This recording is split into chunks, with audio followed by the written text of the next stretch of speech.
ng Panginoon na lumapit sa kanya yung isang ketaw niya na sabi ng Panginoon sa kanya ay kung naniniwala ka. Ang sabi ng isang lumapit yung tatay no may sakit yung kanyang anak, sabi niya kung naniniwala ka, mangyayari sa'yo. So, marami sinasabi ng Panginoon sa kanyang salita kapag meron siya ginagawang himala, kapag naniniwala, mangyayari. Naniniwala po ba tayo pinagpala ng Diyos? Hindi pagpapalain pala, pinagpala na. Ano po mga kapatid? Dahil sa ginawa ng Panginoon Kristo sa krus ng Kalbaryo. Yan po ang kanyang ginawa para sa atin. Tayo pinalaya, pinagpala, at pinamaging banal dahil sa Panginoong Kristo. Mga kapatid, ngayon pong umagang ito ay patuloy po tayo sa ating series na pinag-aaralan na Understanding the Spiritual Gifts. Ano po? Ito po ay dito na po tayo magtatapos kasi po ito po ay tinuro ko na nakaraan, tatlo po ito. Dalawa tinatawag na karismata. Ito po ay nasa Roma chapter 12 at saka nasa 1 Corinthians chapter 12. At meron tinatawag na tumata. Ito po ay nasa Ephesians chapter 4. Kaya tatapusin po natin ito sa Ephesians chapter 4. Pasensya na po kayo mga kapatid kasi ito pong mga tinuturo kong ito ay medyo may kalalami ng konti for discipleship po ito eh. Pero ginagawa na po natin church service kasi nasa proseso po tayo o nandun tayo sa nakapalog po tayo sa dinadaanan natin evangelism. Kasi napakahalaga po na makakawaan po natin lahat ito. Kaya po ito po ay aking po natin siningit sa turo po natin ngayon. Kaya gumagamit po tayo ng mga original word para po maunawaan po natin mabuti kung ano yung ibig sabihin at pakahulugan nito sa original translation sa original na Bible. Ito po ay Greek and Hebrew. Kaya po makakaganda po na ito po ay ating po maunawaan. Kaya dahil ito po ay para maunawaan po natin ito, nakaraan, lagi po natin nire-review yung tatlong bagay na ito. Ano po yung tatlong bagay po na yan? Everybody read. Number 2, and number 3, lagi po natin tandaan itong tatlong bagay po na yan kasi yan po yung pinakapuso ng tatlong spiritual gift na ating pong pinag-aaralan. Kung na-miss nyo po yung mga tulong po na yan, may YouTube. Meron po tayo YouTube.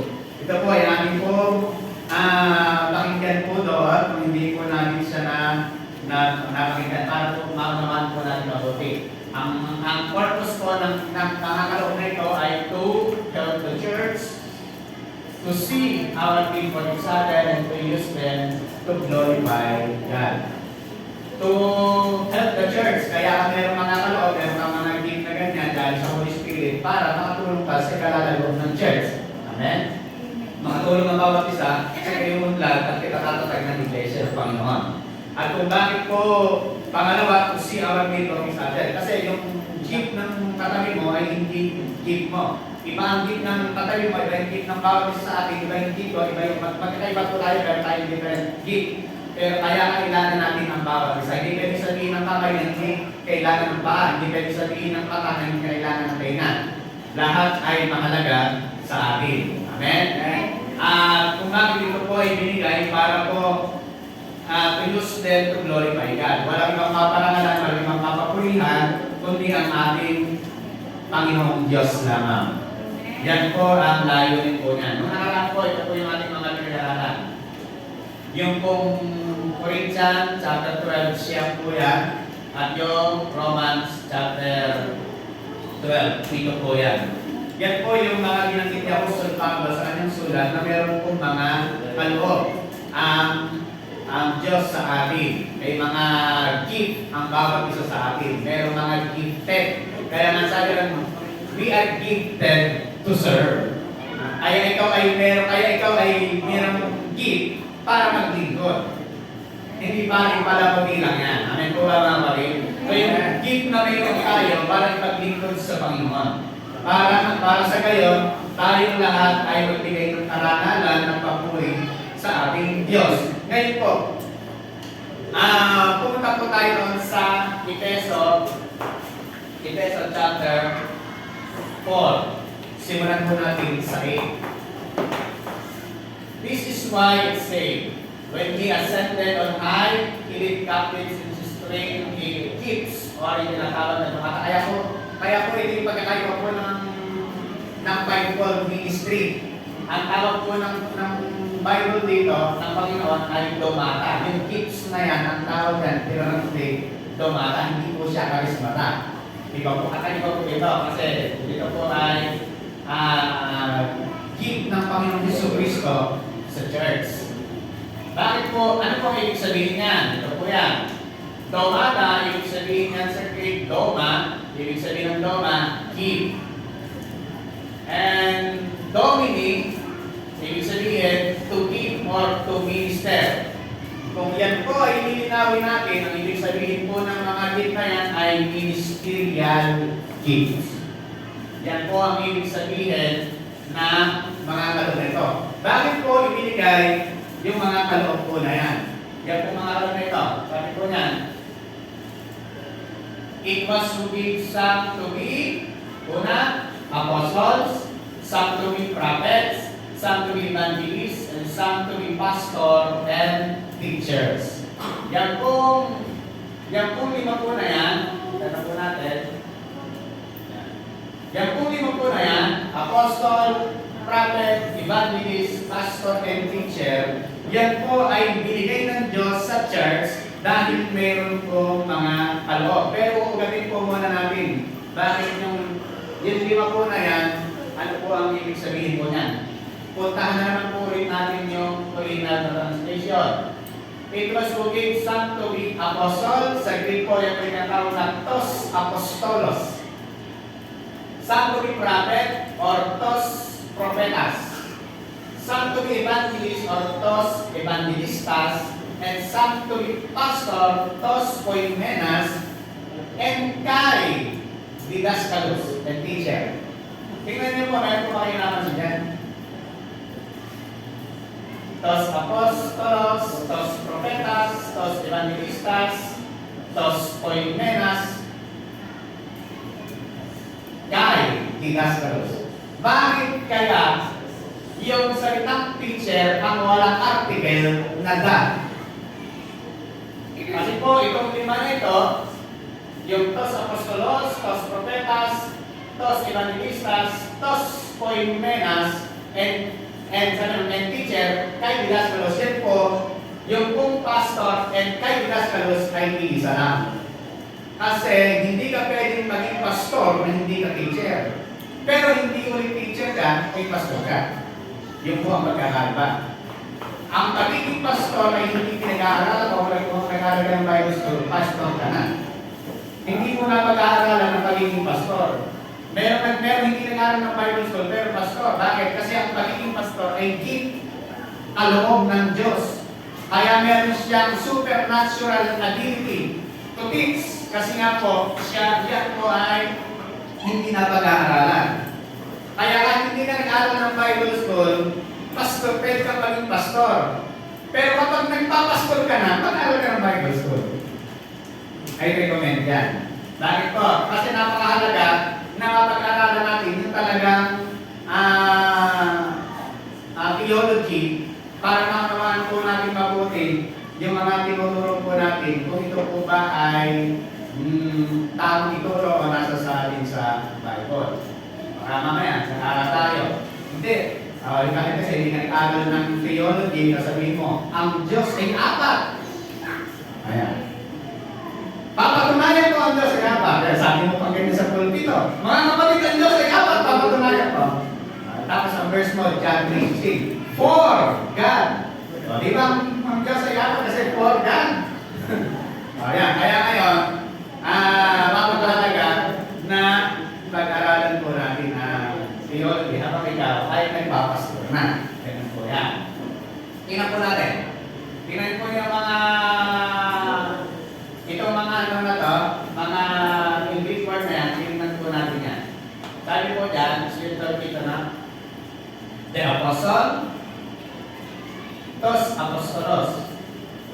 the prophets, those prophetas, the evangelists, those evangelistas, the pastor and teacher, yan po siya, those poimenas kaidaskalos. So yan po ibig sabihin, apat lang po yan. Ngayon, bakit po yung apat po na yan ay ibinigay po ng Panginoon? Kasi ito po, it was given some to be apostle, some to be prophet, some to be evangelist, and some to be pastor and teacher. Yan po ang pagkakasunod-sunod. Hindi po ibig sabihin ako na yung apostol, ay mas mataas na yung apostol.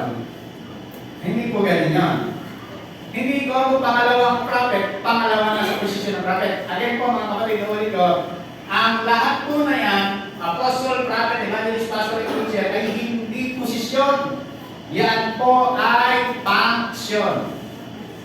Malinaw po mga kapatid. Siguro pangalawa na lang yung posisyon ng title. Pero dapat kung may title ka, ginagampanan yung title. Amin po ba mga kapatid? Yan po lahat na yan ay pantay-pantay. Yan po lahat na yan ay binigay ng Diyos sa church. Bakit ibinigay ng Diyos sa church o sa iglesia niya yung po lima na yan or apat na yan? Bakit po binigay yan? Sasagutin din po yan ng mga sumusunod na verse. Kaya po ibinigay ito dahil to, basa po sabay-sabay, to, ayun naman po pala ang dahilan. Kaya po ibinigay ng Diyos, kaya si Kristo ibinigay ito sa church, yung itong fivefold ministry na ito, or four ministry na ito, pastor and teacher. Bakit po ito binigay? Kasi to prepare God's people for service. Sa makatwid, kaya po pala ako ay nandito bilang pastor para i-prepare ang church. Ang God's people. Sino po ito God's people? Para i-prepare po ang bawat isa. Saan? Sa paglilingkod. Amen po ba mga kapatid? Ibig sabihin, kaya po ang Diyos naglagay sa church, sa iglesia, ng mga talong na ito para yung church ihanda sa paglilingkod. Amen. Yung po pala ang purpose para maglingkod sa Panginoon. Sabi niya, bakit? So that the body of Christ may be built up para lumakas, tumatag ang church, kailangan naglilingkod sa Panginoon. Sino gusto maglingkod sa Panginoon? Kasi po, ang fivefold ministry, yung lahat ng ministry na ginagin po natin na yan, the prophet, the apostle, evangelist, pastor and teacher, lahat po na yan na nilagay ng Panginoon, alam nila kung ano yung kanilang function. Ano yung function nila? To prepare God's people. Ang nag-disciple, sila. Sila yung nag-prepare. Sila yung nagpapakatay. Sila yung nag-disciple sa mga likod ng Panginoon.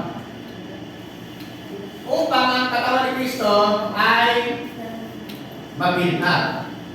So, ibig sabihin, mahalaga yung bawat isa sa atin sa ikatatag ng katawan ng Panginoon sa Kristo. Hanggang kailan po yan? Ang sabi niya, until. Sabihin natin, until. Pag po ba sinabing until, may hangganan o wala?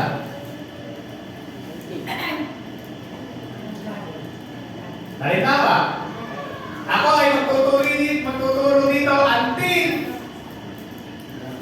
12 o'clock. May hangganan wala? May hangganan.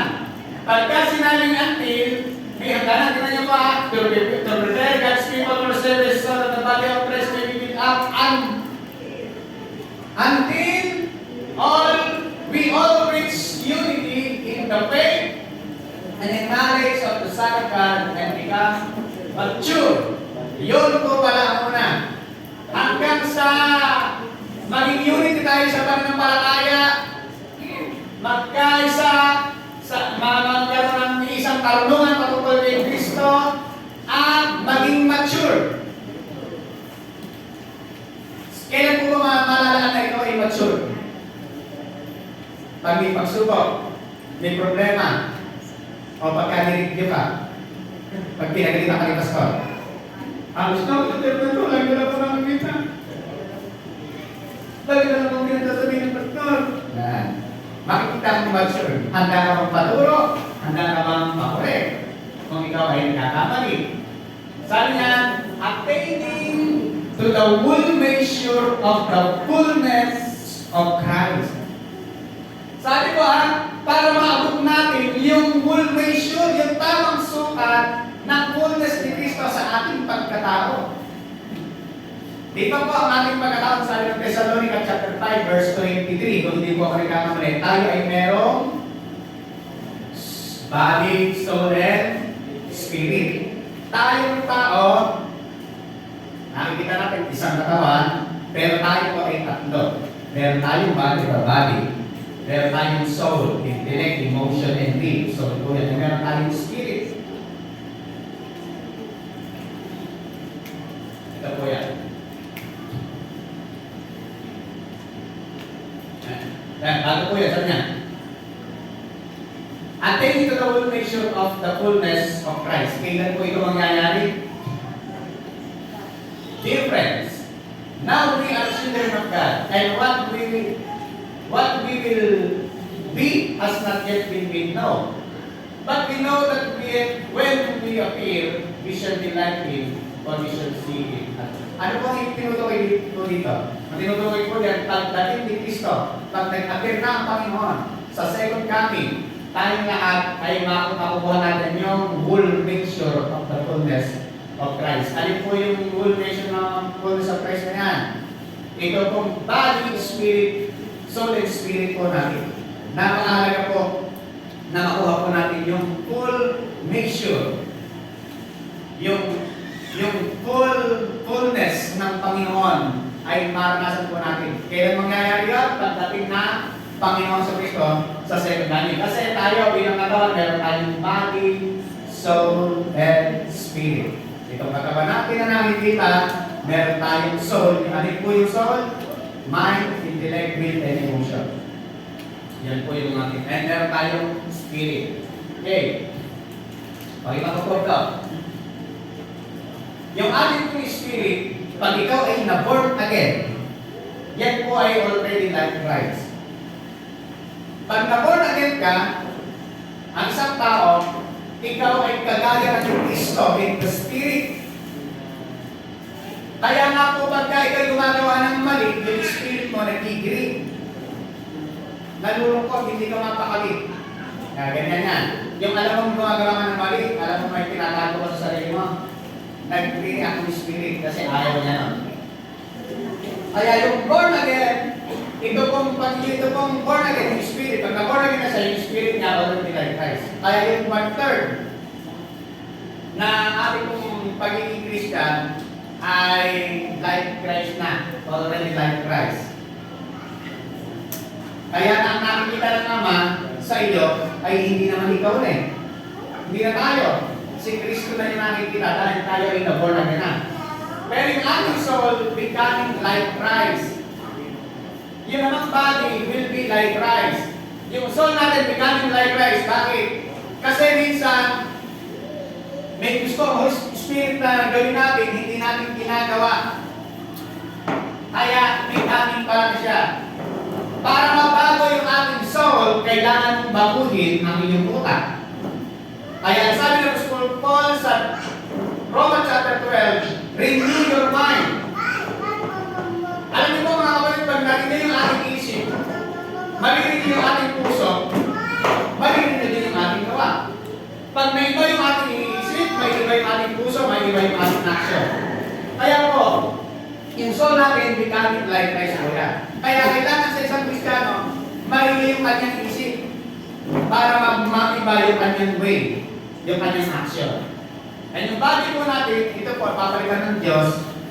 Pag tayo namatay, napapalitan ng Diyos ng katawan na hindi nabubulok. Yan po ang layunin ng Diyos sa atin. Kaya po merong discipleship Kaya meron mga training na ginagawa tayo para tayong lahat ay pumunta ron. Ma-process yung ating, kasi yung ating pong soul, proseso pa yan, process. Sino dito hindi na nagkakamali? Lahat tayo nagkakamali kasi we are all in the process. Lumalakad tayo sa proseso, lahat. Kaya nagkakamali pa tayo. Kaya tayo bumibigay pa minsan kasi process, nando tayo sa proseso. Yan po yan. Ngayon, puntahan po natin ay yung limang una, the apostle. Yung pong apostol, ito po ay hindi po, inulit po natin, hindi po siya posisyon. Yan po ay function. Ano po yung function ng pagiging apostol? Kung ikaw ay meron bilang apostol, ito yung iyong function. Ano po ang function mo? This means send one and refers to those who are called and sent to establish and plant churches. Yun naman po pala ang apostol. Ang apostol po ay sila yung sinusugo nagtatayo ng mga churches. Halimbawa si Apostol Pablo, ang dami niyang mga tinayong iglesia ng Panginoon. Ibig sabihin, siya po ay mga church planter. Ang apostol, ang palatandaan, siya po ay church planter. Ang apostol po ay hindi mapapakalian kapag walang church sa isang lugar. Iba ang pananaw niyan. Ang pananaw ng apostol, puro magtayo ng church. Yan po ang pananaw ng isang apostol. Halimbawa yung businessman, nakita niya, maraming tao dito. Maganda magtayo ng negosyo dito. Yun ang pananaw ng businessman. Magtatayo ng negosyo sa isang lugar. Kasi yun yung kanyang pananaw. Yun yung nakikita niya. Meron siyang nakikita sa isang lugar na gusto niya gawin. Ang apostol, ang nakikita niya, pag maraming tao, naku, wala pang church dito, makapagtayo ng church dito. Ang church dito, nasa kabilang bayan pa, nasa kabilang bayan pa, magtatayo ka ng church dito. So, church planter, yan po ang kit ng isang apostol. Kaya kung ikaw ay parang nasa puso mo, parang gusto mo, magtayo ng church dito, magtayo ng church dito, magtayo ng church dito baka nga ikaw ay isang apostol. Yan po ang iyong function bilang isang apostol. Ang apostol, ang pagiging apostol po, ay hindi dahil siya yung una, siya yung pinakamataas.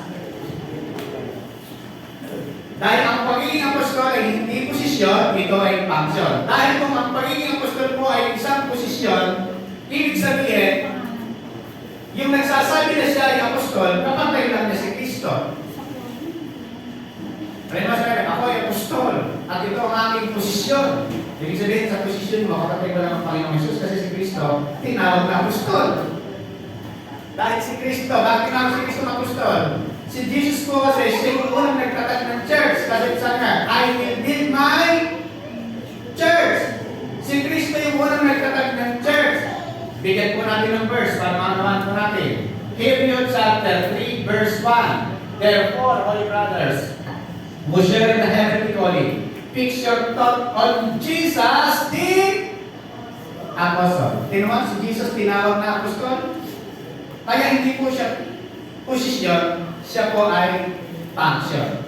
Hindi naman po natin pwedeng kumagaya tayo kay Kristo ay Diyos yun. Tama po mga kapatid? Tama po yun kahit hindi kayo magaling. Kaya po, yan pong function po na yan, yan pong apostle ay function at hindi po yan posisyon. Next, sabi po yan, the prophets. Mga propeta. Ano po ba ang pananaw? Ang pananaw po kasi ng ibang tao sa propeta ay hindi parang iba yung kanyang pananaw, parang pagka mahaba ang buhok, mahaba ang balbas, tapos nakabahan. At yung ibang po, pastor, propeta yan. Yun ang pananaw natin sa propeta. Pagka mahaba ang balbas, mahaba ang buhok, nakabahan, at may tungkol, propeta. Eh hindi po ganon. Ang pagiging propeta po na tinuturo ng Bible ay hindi dahil lang yung nakikita natin ngayon. Kailangan, ito po yung kanyang function. They are called to hear and speak for God's message to the church. Siya po ay nakakakinig sa Diyos at nagsasalita ng message ng Panginoon. Nagtuturo po siya. Nagsasalita siya ng mensahe ng Panginoon. Yan yung kanyang saan? Sa church. Yan po yung kanyang function ng isang prophet. At kapag ka ikaw ay prophet, dapat yung prophecy mo hindi lalayo sa salita ng Diyos.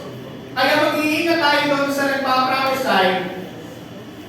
Huwag tayo kagad maniniwala. Tingnan muna natin sa salita ng Diyos kung tama ba yung kanyang propesya. Baka naman, sabi niya, darating na ang Panginoon bukas! Tingnan mo muna yung salita ng Diyos. Di ba sabi, pero ba sinabi ang dating ng Panginoon ay October 22. 23 po ba bukas? 2023. Meron po ba sinabi natin sa Bible? Wala naman. Pag wala naman sinabi, hindi natin alam kung kailan. Walang pwedeng magsabi sapagkat si Jesus Christ na hindi rin niya alam kung kailan siya darating ulit. Ibig sabihin, kailangan alam natin kung ito ay sinasabi sa Biblia. Yun po ang prophet. Kailangan ang propeta ay accurate yung kanyang prophecy.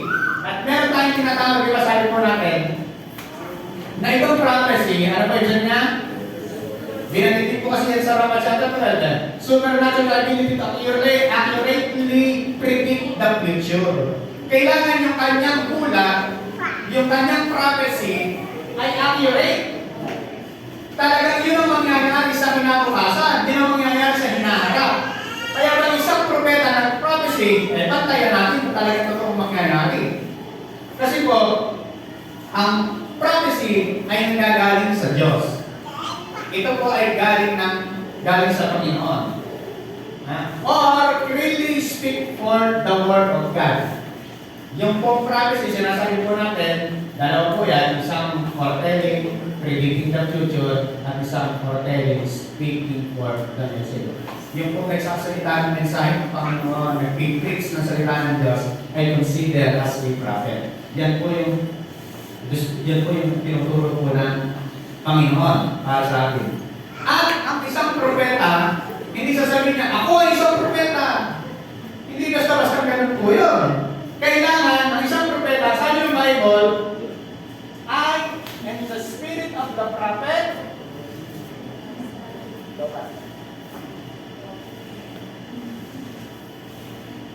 and the spirit of the prophet are subject to the prophets.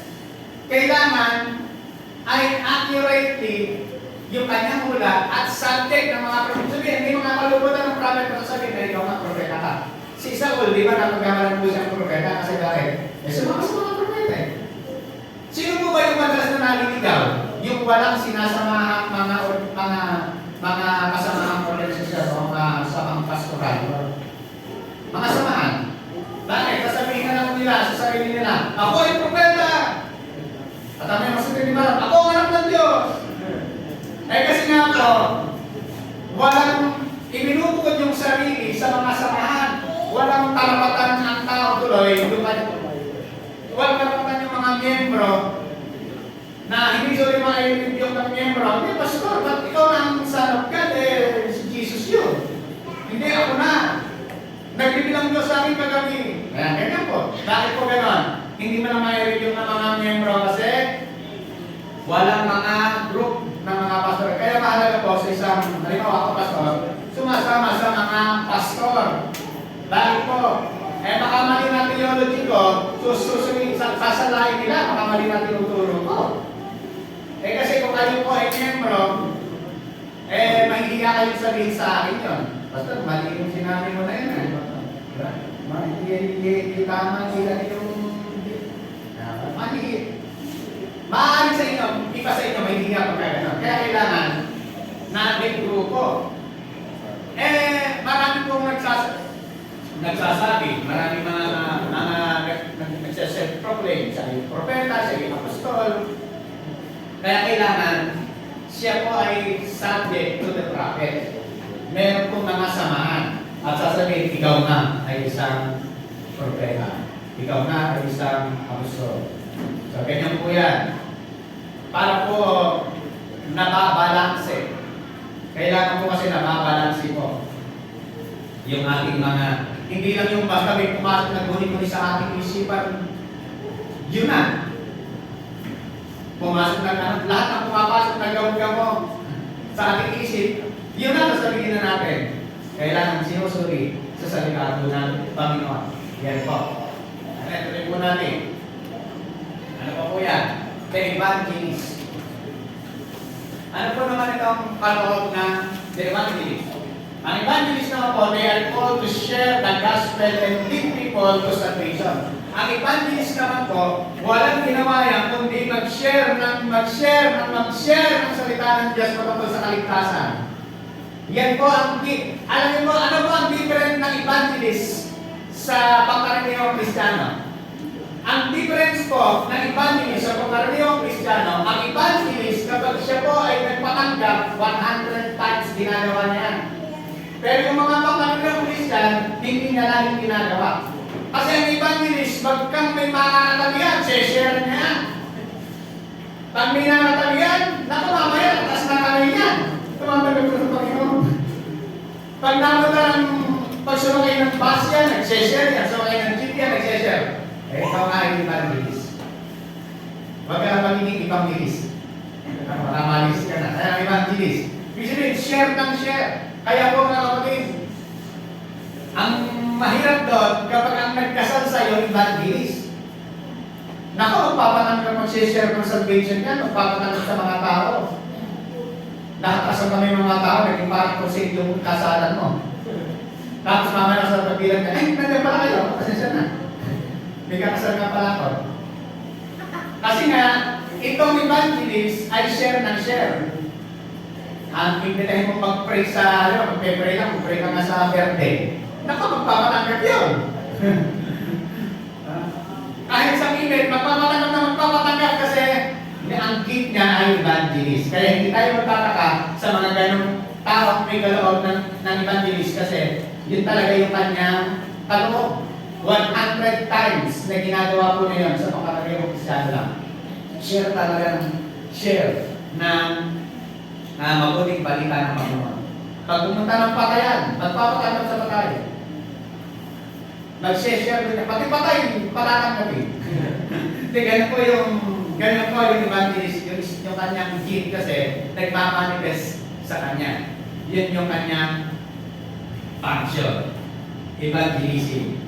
Kaya, ngayon po, ibig sabihin, ay yun po ba yung gawain ng evangelist? Ibig sabihin, ang pag-share ng salita ng Diyos ay tungkulin ng evangelist? Hindi po. Kasi, ang bawat isa sa atin, sabi nga, walang natatagong ilog sa isang lugar. Hindi mo maitatago ang ilog sa isang lugar.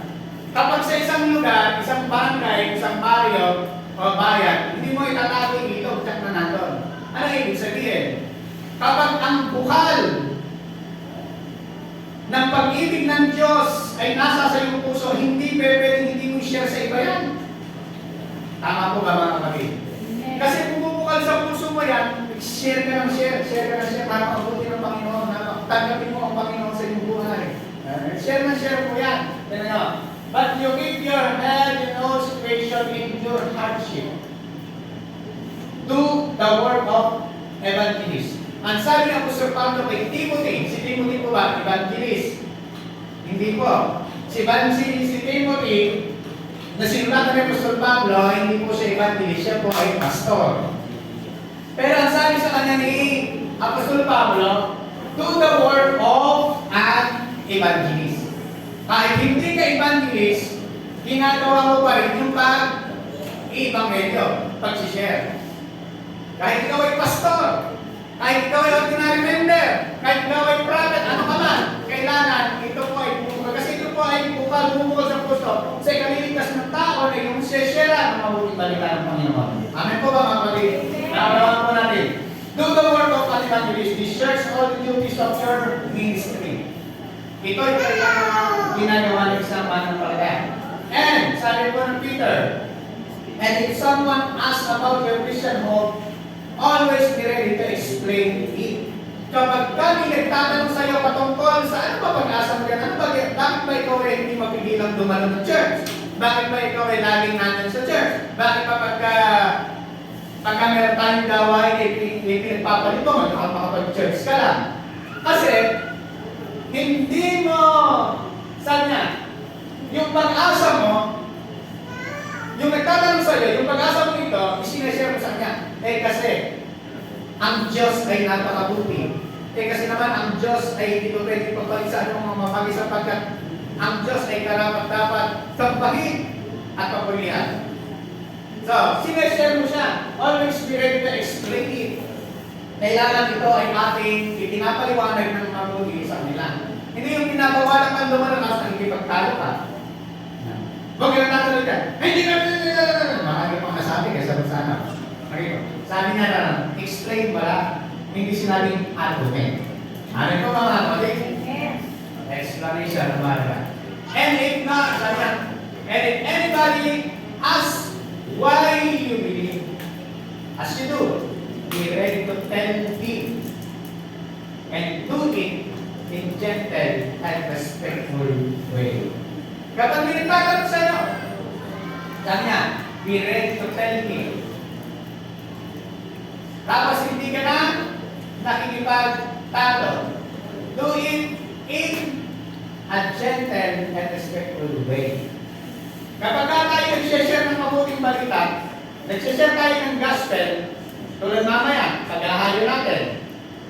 Kapag nagsishare tayo, mayroong mga gusto may pagtalo sa atin. Mayroon tayong makipagtalo. Magpaliwanag lang tayo na, sabi, gentle and respectful way. Yan yung ating pagpapaliwanag sa kanila ng salita ng Diyos. Amen. Sabi po natin, and then, the pastor and teachers. Ano naman po the pastor and teachers? Pastor are teachers. But not all teachers are pastors. Ang pastor kailangan teacher. Kasi ang pastor nagtuturo. Ano po ba mga kapatid? Hindi ang pastor ay may tukod lang at tinatawi-tawi lang yung tupa. Ang pastor, teacher. Kailangan ng isang pastor marunong magturo. Kasi ang pagtuturo niya sa kanyang membro ay pagpapakain niya ng salita ng Diyos. Pero, hindi naman lahat ng teacher, pastor. Yan po ang ibig sabihin. Hindi niya po. Now, sabi ng Apostol Paul kay Timothy, si Timothy po ay isang batang pastor. Sabi niya, now, the overseer or episkopos, sa Greek ko tinawag yung overseer na episkopos, ang ibig sabihin, bishop. Kay pastor, kay bishop, isa po yan, walang mataas po yan. Hindi ay bishop na yan. Mas mataas yan. Sino may sabi? Wala po ganun sa Bible. Pagka meron sa Bible na pinagkita may mas mataas niya sa mga gifts na yan, pakita natin. Pakita mo sa salita ng Diyos kung talagang meron niya. Kasi naniniwala tayo, pagka sinabi sa salita ng Diyos, yun naman, totoo natin. Pero kung parang tayo pakita ang verse, sinabi lang niya, mas mataas sila ito, mas mataas sila ang bishop, mas mataas sila ang apostle, mas mataas sila ang prophet. Alam ang ganun verse sa Bible. Ang sabi ng Bible, pare-parehas. Kaya sabi, now the overseer of the episkopos or bishop must be above reproach. The husband of but one wife. Temperate, self-control, respectable, hospitable, and able to teach. Sabi na kay Timothy, kay Pastor Timothy, kailangan ang overseer, ang bishop, able to teach. May kakayahang magturo. At hindi lang yung kakayahang magturo, ito kayo isa lang ang asawa, kailangan mahinahon, as may self-control, respectable, hospitable. Ganun po siya. At ang pinapakita ko dito, yung overseer o yung episcopos, kailangan meron siyang able to teach. Kasi nga, ang pastor ay teacher. Pero hindi lahat ng teacher ay pastor. For a pastor must be a good man whose life cannot be spoken against. He must have only one wife, and he must be hardworking and thoughtful for the need, and full of good deeds. He must enjoy having guests in his home, and must be a good Bible teacher. So, for a pastor must be a good man and must be a good Bible teacher. Kailangan teacher din ng pastor. Marunong siyang magturo at nagtuturo po siya. Amen po ba? Kaya sabi niya, and the Lord's servant must not be carnal, instead he must kind to everyone, able to teach, not resentful. Tingnan niyo po lagi sinasabi ng Apostol Paul kay Timothy, able to teach. Kailangan meron siya kakayang magturo, meron siya kakayang ituro ang salita ng Diyos. Yan yung sinasabi niya. Mas able to teach, mas magandang good Bible teacher. Yan yung sinasabi niya. Lagi. Tingnan niyo po ito. Sabi pa, study, sabi natin, study. Nag-aaral. Tingnan po ba? To show thyself approved unto God and workman that needed not to be ashamed, rightly dividing the word of truth. Alam niyang ipaliwanag yung salita, yung word of truth. Alam niya. Kaya sabi ng study, rightly dividing the word of truth. Meron po kayong napansin sa sinabi na yan? Sabi po yan, rightly dividing. Dahil po sinabi rightly dividing. Medyo papahin pa ako po ng pati, pero patagal mo usapan niya. Rightly dividing, ang Bible po ay meron po mga dispensational na sinasabi. Old Testament, New Testament, and Father dispensation, God Father dispensation, the Son dispensation, and the Holy Spirit dispensation. Rightly dividing the word of truth. Merong under the law and under the grace. Ibig sabihin, alam niya, rightly dividing the word of truth. Yung katotohanan ng tamang pagkakatibay-tibay ng salita ng Diyos, alam niya yun. Kasi pag hindi mo alam yan mga kapatid, pag sinabi sa Old Testament, huwag kakain ng dugo, i-apply mo ngayon. Sabi sa salita ng Diyos, huwag kakain ng dugo. Kaya kumakain ng dugo ba? Sabi sa Old Testament, Sabat daw, Sabat. Kaya kailangan Sabado tayo. Lahat ng Old Testament, i-apply mo ngayon sa panahon natin ngayon. Eh, hindi po ganon. Hindi rightly dividing the word yun. Kailangan po, ano ba yung tinuturo ng Panginoon noon? Ano yung tinuturo na ngayon? At ano yung tinuturo niya sa susunod? Ano ba yung under the grace? Ano lang ba yung under the grace? Pastor, bakit under the grace tayo? Ba't nagtatimes tayo?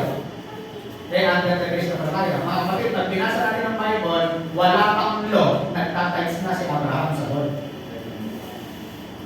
Nanonood po ba natin mga kapatid? Amen. Ala pang law yan, sino po ba nauna? Si Abraham o si Moses? Abraham ko na bago si Moses. Wala pa man yung law. Sino ba sumulat ng law? Si Moses. Hindi naman po si Abraham. Ibig sabihin, wala pa yung law, si Moses, nag-tithe na sa Panginoon. Kaya ang tithing ay under the grace talaga. Bakit po nag-tithe? Ito pa po yung kaibahan. Bakit po nag-tithe si Abraham? Chapter 12, pinagpala ng Diyos si Abraham. Chapter 13, chapter 14, nag-tithe si Abraham kay Melchizedek. Tama po ba? Pero chapter 12, sabi ng Diyos, pinagpala ng Diyos si Abraham. Pinayaman sa lahat. Ano po ang mauna? Pagpapala o tithes? Nag-tithes si Abraham, chapter 14, chapter 13. Pero chapter 12, pinagpala na si Abraham. Ano ang una? Pinagpala o tithes? Pinagpala mo na. Sa mga tuwid ko pala mga kapatid, kaya ka nagtatights, kaya ka nagbibigay, pinagpala ka na ng Diyos. Bakit? Eh wala naman ibibigay kung hindi na pinagpala.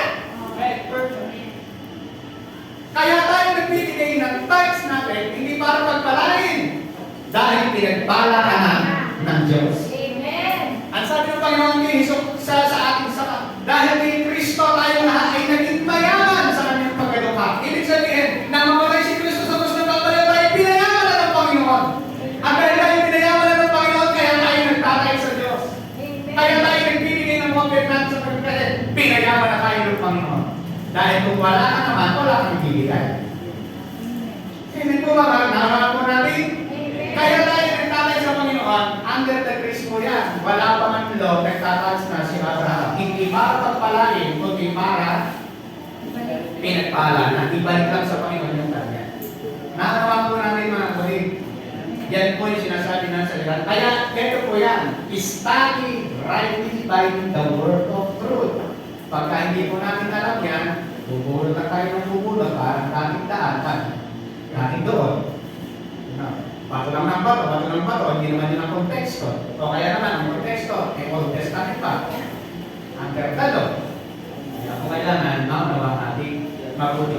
Study rightly dividing the word. King James Version.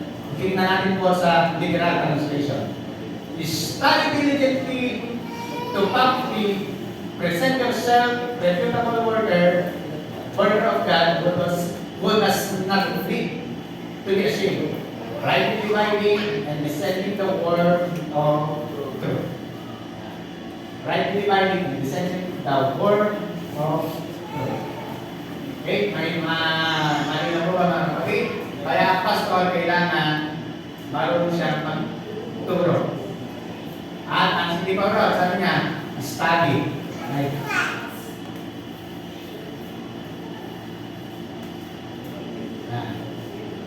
Sabi niya, study ka. Kaya kailangan nag-aaral. Amen po. Okay, tuloy po natin. Sabi niya, kay Timothy, na Apostle Pablo, in the presence of God and of Christ, Jesus, who will judge the living and the dead, in view of His appearing in this kingdom, I give you this church. Ano po yung sinasabi ng Apostle Pablo? Na sa harapan ng Panginoon sa Kristo at ng maraming mga saksiyan ng mga patayan, itong lahat ng ito ay binibigay ko sa iyo, yung church na ito. Yung dapat mong gawin na ito. Ano po yan? Una, preach the word. May kakayahan, magturo. We preach in season and out of season for rebuke and encourage. Marunong kang mag-correct, marunong kang mag-rebuke, marunong kang mag-encourage. Kaya pag ako nag-rebuke, ikaw ay hindi ka muna pwede yan, pero pag-pwede yan. Courage. Ni-rebuke ko, pero kinaris ko. Pag-pwede yan. Yan. Para hindi masama doon. Kaya sana, i-correct mo, i-rebuke mo, pero i-courage mo rin. With great patience and careful instruction. Mamaya na lang bigay instruction. And when they had finished eating, Jesus said, eto po yan. Ano po yung preach the word with great patience and careful instruction? Ano po ba yung instruction na binigay ng Panginoon Kristo kay Pedro nung siya po ay tinatawag ng Panginoon bilang pastoral ng kanyang mga tupa? Tingnan po natin. Sabi po John chapter 21, verse 15 to 17. When they had finished eating, Jesus said to Simon Peter, Simon, anak ni Juan, mahal mo ba ako? Yes, Lord, he said. You know that I love you. Jesus said. Sabi ng Panginoon sa Panginoon, pakainin mo nga ang mga tupa. Feed my lambs. Yung salitang feed, sa Greek ay boss ko. Hindi boss mo. Patigirin boss niya. Boss ko. Naintindihan mo natin. Feed my lamb. Ang ibig sabihin ng boss ko. Tuloy po natin. Again, Jesus said, Simon, son of Dan, do you love me? He answered, yes, Lord, you know that I love you. Jesus said, take care of my sheep. Ano yung sabihin ng take care? Poimino. Di ba meron pong mga Bible na Poimen Bible? Ibig sabihin ng Poimen Bible, ibig sabihin ng ang Biblia ng pastor. Ibig sabihin ng Poimino, take care, pastoran mo ang aking tupa. Kailangan pinapastoran ang tupa. Sabi niya po yan. Ni Jesus Christ mismo. Kasi po, kung bakit kailangan po na pastoran ang tupa, alam niyo po ang tupa, ay ang isa po sa katangian ng tupa, ayaw niya nang nilalangaw yung kanyang ulo o mga dumadako-dako dyan. Di ba yung nakikita niyo po sa kalaro, yung mga langaw-langaw ganyan. Ayaw niya yun. Ang gagawin ng tupa ay iuntog na yung kanyang ulo sa pader. Gagawin mo na. Kasi hindi naman po nanayangat yung kanyang paa para bugawin. Hindi po nanayangat yung kanyang papo yan. Hindi ka maya para bugawin niya yan. Hindi po. Ang gagawin niya, umuntog niya ron. Hindi po siya magawin ng pusa. Ayaw yung gano'n. Kaya gagawin ng tupa, umuntog sa pader. Magkakaroon ang ulo bago siya mamamatay. Mas gusto pa ng tupa ang hintog ng ulo sa pader mamatay kaysa linakaw sa gano'n. Hindi ba naman, dinayaan na ilangaw, gano'n, tumapo na ilangaw. Kaya ang tupa, kailangan merong poimino. May nagkaalaga. Kaya yung ginagawa ng pastor, nilalangisan. Binuhusan ng langis yung ulo para lang buhay hindi siya langawin. Kaya na ba yan? Yung tupa po pagka nabuwal, wala siya kakayang tumayo. Itatayo siya ng pastor. Pagka po siya inabuwal at hindi siya makatayo, iiyak. Iyak ang iyak yung tupa. Hanggang sa marinig siya ng asong lobo. Pag namin siya nasong lobo, ito na yung pagkakataon, merong bumol doon, uhuli ito. Mahuhuli ngayon siya. Ngayon, pagka nahuli siya, kinahin siya ng asong lobo, patay. Nakahin siya ng asong lobo. Kasi nga, wala siya karapang, wala siya kayang tumayo, nakapol siya. Hindi kagaya ng pusa. Yung pusa, halos sa mataas, pagkagsak, nakatayo pa rin. Nasa mo kayo nakuha yan? Kaya kung alam mo, hibaga kami sa pusa na yan, ano? Sabi ka, tinamay kayo pusa. At ka, hinahalos siya sa bintana. Pagkagsak, nakatayo pa rin. Kaya ang taas ng bintana ng araw na yung bahay ko ng mga lolo ko, ng mga taas ng bintana nila, yung pusa, pag hinahalos siya sa bintana, pagkagsak tayo. Tapos, ano nga, sabi niya, hindi na nga tayo ng nagtataka na akin, ginawa ko sa pusa, ginagano ko na. Tayo pa rin! Ganun ka walang pusa. Hindi, ang tupa, hindi kagaya ng pusa sa pag ginagis mo, pagpagsak tayo pa rin. Siya ay, pag nabuwal, iiyak. Dahil pagka umiyak, ang maririnig ng asong tuba, asong lobo, yun ay magkakataon para siya ay kainin. Ang asong tuba po, hindi ko siya pupunta kalit sa awan, sa tuba. Ang asong tuba po, magbibigay mo na ng warning. Nag-room na siya. Ngayon yung pastor, pupunta. May asong tuba. Kailangan na tayo yung mga tuba. Kaya, ang sabi ni Lord, ng Panginoon Jesus, poimino, take care of my sheep. So, yung isang boss ko at isang poimino. Pakainin at papastulan. Yung makita sa pulo, yung nakakain. Binawalan mo na, sila naman na ganito, pinipili pa rin yung gusto na, hirap pa tayo. Pasawag, eh, ano kayo ng aso? Ano mga awit?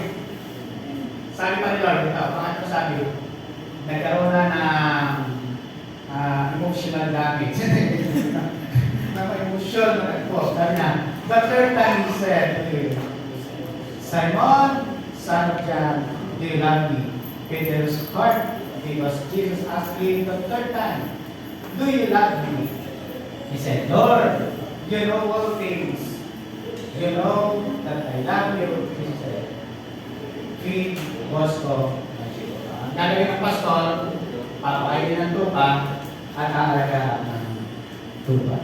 Yan yung tungkol. Kasi nga po, ang pastor ay teacher din. Hindi lang siya nagpapastor, kundi siya ay teacher. Kaya ang pastor dapat niya to equip the saint, to equip God's people for the work of service, para sa gawain ng Panginoon. Yan yung nais po ng Diyos na gagawin. Alam niyo mga kapatid, ang pastor ay regalo ng Diyos sa church. Para naman sinabi ko, regalo ako ng Diyos sa inyo. Pahalagahan ninyo ako. Hindi ako, kasi yung pastor, regalo po ng Diyos ang pastor sa church. Kasi ang pastor lang po ang may kakayahan mangalaga. Ang apostol, pag naitayo na niya ang church, okay na, establish na, aalis na po yan. Aalis na, lilipat na rin. Pero ang pastor po, hindi na lilipat. Kasi nananatili siya doon. Nag-aalaga. Maliban na pag pinaalis niya ng pastor. Hindi pa na, mababalik po kayo. Kaya po, kung ikaw ay isang lupa, wag kang maghanap ng pastor. Wag kang maghanap ng pastor. Tapos, yung aanap ka ng, ako, doon ako sa pastor na mabalik, doon ako sa pastor na ganito. Wag kang maghanap ng pastor kung ikaw ay lupa. Ano po gagawin mo? Mag-pray ka sa Diyos kung saan ka nadadali, Charles. At kung sino pastor ang mga nalaga sa iyo. Mag-pray ka sa Panginoon. Bakit? Kasi po, pag mag-pray ka sa Panginoon, as present lang natin ng verse nito. And I will give you pastors according to my heart, which shall feed you with knowledge and understanding. Mag-pray ka sa Panginoon kung saan ka nilalagay. Kung sino pastor ang nagbibigay sa iyo ng Panginoon. Kasi, ang sabi pa nga, I will feed you pastor. Ang Diyos ang magbibigay sa iyo ng pastor. Ngayon, ang accountability ng isang pastor sa kanyang mga pinamumunuang kawan ay hanggang natin sa loob. Accountable ang pastor. Pero kapag siya ay umalis na, hindi na po accountable ang pastor. Habang natin sa loob, pinagkalos ng pastor, okay po yan. Accountable ako sa inyong lahat. Pero kapag umalis na, ang membro, hindi na po accountable ang pastor. Doon na po siya sa pinuntahan ko na sino na yung pinuntahan. Ganyan po yan. Kaya kung magkahanap ng pastor, baka naman yung pastor, hindi pa kayo pastor, baka halala sa iba. Hindi na. Sa ang Lord ang nagbibigay, I will keep pastor according to my heart. And ano po yung mga gifts na yan? Tapos na po ba yan? The pastor, and the apostle, los apostolos, the prophet, los profetas, the evangelists, los evangelistas, and the pastors and teachers, tos poimenas, ay yung pong apat po na yan po ang tungkulin ang tungkulin po niya ay to build up the church. Ang pastor lang po ang nananatili sa church. Yung prophet, hindi po kayo mag-alaga niya.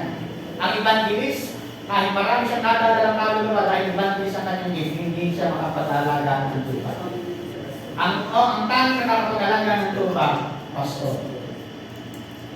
Kapag ang gift mo ay yung talagang napaka-care mo talagang mayroon kang care na pero puntahan mo yung iba na talagang grabe kapag mo, baka naman hindi ka pastor. Baka ang gift mo ay mercy. Magkaiba po yun. Kaya po, Kapag ka ikaw ay tinawag ng Panginoon bilang isang pastor, hindi mahirap. Mai-enjoy mo. Dati kala ko hindi ko kaya. Pero 8 taon na po ako pala kayo ready. Hanggang ngayon, sa biyaya ng Diyos, andito pa rin ako. Ibig sabihin po pala, pag-gift mo, si Lord, patutunayan sa iyo, tinawag ka ng Panginoon. Kaya kung gift mo ang pagiging pastor, huwag ka matatakot. Kasi, yan po ay tutulungan ka ng Panginoon sa pagkatawag sa iyo. Kaya itong lahat ng ito, yan po ay gagamitin po natin para sa ikatatag, ikalalakas ng katawan ng Panginoong Jesus. Everybody say Amen. Amen. And like application of the Bible. Discover your spiritual gifts by serving. Habang discover mo yung spiritual gift, nag-lingkod ka na sa Panginoon. Ginagawa mo na kung ano yung gusto ng Diyos na gawin. Big idea natin. Big idea. Everybody, read. In Christ, I am spiritually discerned. Mas malakas. In Christ, I am spiritually discerned.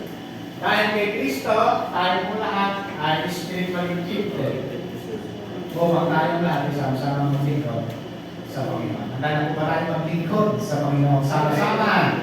Amen. Mag-give ang meron tayo, tayong lahat po ay magtulungan sa biyaya po ng Diyos, magagawa natin kung ano yung pinagagawa sa atin ng Panginoon. Tayo po lahat ito ay magtalakan po natin ng ating Panginoon sa Kristo.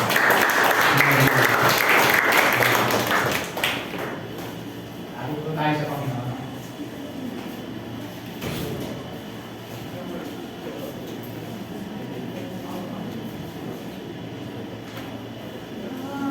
Dahil tayo po lahat ay pinagkatiwalaan ng Panginoon sa mga kalooban ito. Kaya po natin, gamitin po natin yung mga kaloob ng Panginoon na ibigay niya sa atin para sa kalagalan ng kanyang dakilang pangalan. Mga kapatid, hindi tayo magtiwala, pero pinagkatiwalaan tayo ng Diyos dahil ang Diyos ay may tiwala sa atin na magagamit natin lahat ng kaloob na ito para sa kabutihan, karangalan ng dakilang pangalan ng Panginoon Jesus. Amen po ba mga kapatid? Kaya, gamitin natin sa Panginoon ito. Gamitin mo bilang isang panalangin sa Panginoon. Sabi ko sa Panginoon, kabutihan sa kabutihan mo, ako'y narito upang magpuri sa iyo sa pagkakito lamang ng tiwala sa akin.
ayon sa iyong